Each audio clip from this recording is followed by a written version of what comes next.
Welcome back to another technical deep dive here in the debug zone. Today we're tackling a big question and breaking it down with insights from other users. Hopefully this clears up some misconceptions and helps you get the answer you need. So buckle up, stay a little curious, and let's jump right in.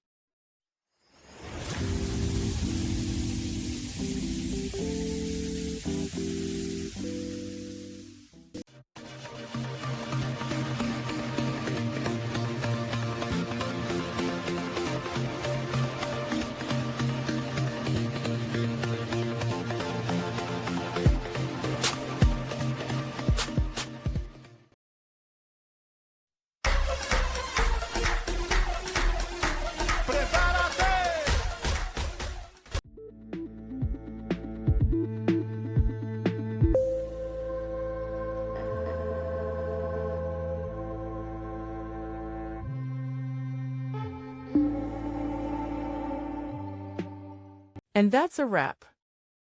I hope you found the answer you were looking for. If you did, take a second to hit that subscribe button. It really helps out. And let me know in the comments which solution worked best for you. See you next time in the debug zone.